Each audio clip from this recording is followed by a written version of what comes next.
রাত তখন গভীর, শহর নিস্তব্ধ। কারখানার বিশাল গেটের সামনে টহল দিচ্ছে ৫০ঊর্ধ্ব রতনবাবু। গত ২০ বছর ধরে তিনি এই কারখানার রাতের প্রহরী। এই কারখানার প্রতিটি কোণা তার নখদর্পণে। কিন্তু আজ রাতটা যেন অন্যরকম।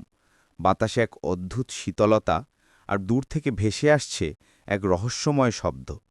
রতনবাবু কি জানতেন এই রাত্রি তার জীবনের সবচেয়ে ভয়ঙ্কর রাত হতে চলেছে? রতনবাবু তার জীবনে বহুবার রাতের নিস্তব্ধতা উপভোগ করেছেন, কিন্তু আজ তিনি এক অদ্ভুত অস্বস্তি অনুভব করছেন। তার মনে হচ্ছে কেউ যেন তাকে অনুসরণ করছে। তিনি একবার পিছন ফিরে তাকালেন, কিন্তু সেখানে কেউ নেই। শুধু কারখানার বিশাল ভবনটি অন্ধকারে দাঁড়িয়ে আছে, তার ভেতরে কোনো আলো জ্বলছে না। রতনবাবু তার হাতে থাকা লাঠিটা শক্ত করে ধরলেন। তিনি ধীরে ধীরে কারখানার ভেতরে প্রবেশ করলেন। কারখানার ভেতরে এক অদ্ভুত নিস্তব্ধতা।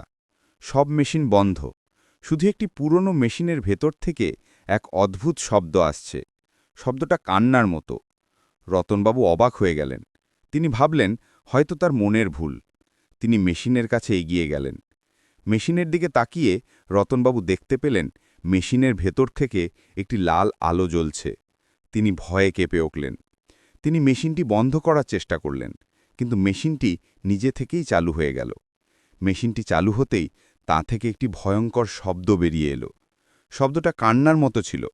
রতনবাবুর বুক কেঁপে উঠল। তিনি মেশিনটি বন্ধ করার চেষ্টা করলেন, কিন্তু মেশিনটি তাকে আঘাত করার চেষ্টা করল। রতনবাবু দ্রুত পিছন ফিরে দৌড়ে গেলেন। তিনি বুঝতে পারলেন এই মেশিনটি কোনো সাধারণ মেশিন নয়। রতনবাবু ভয়ে কারখানার ম্যানেজারের কাছে গেলেন। ম্যানেজারকে তিনি সব ঘটনা বললেন। ম্যানেজার তার কথা বিশ্বাস করলেন না। তিনি বললেন, রতন, তুমি হয়তো বেশি কাজ করার কারণে এমন দেখছ।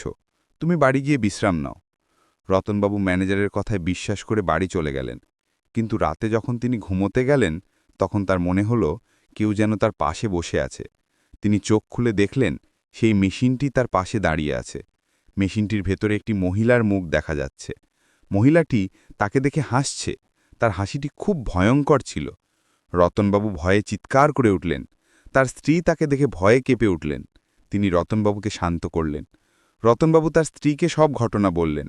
তার স্ত্রীও তার কথা বিশ্বাস করলেন না। তিনি ভাবলেন রতন হয়তো পাগল হয়ে যাচ্ছে। পরের দিন থেকে রতনবাবুর জীবনে অদ্ভুত ঘটনা ঘটতে শুরু করল। রাতে যখন তিনি ঘুমাতে যেতেন, তখন তিনি দেখতে পেতেন সেই মেশিনটি তাকে অনুসরণ করছে। মেশিনটি তাকে দেখে হাসছে। তার হাসিটি খুব ভয়ঙ্কর ছিল। রতনবাবু ভয়ে চিৎকার করে উঠতেন। রতনবাবু আর সহ্য করতে পারলেন না। তিনি কারখানার ম্যানেজারের কাছে গেলেন। তিনি ম্যানেজারকে বললেন, ম্যানেজার সাহেব, আমাকে এই কাজ থেকে ছুটি দিন। আমি আর এই কাজ করতে পারবো না। ম্যানেজার তার কথা শুনলেন না। তিনি বললেন, রতন, তুমি বেশি কাজ করার কারণে এমন দেখছ। তুমি কাজ থেকে ছুটি নিতে পারো না। রতনবাবু হতাশ হয়ে গেলেন।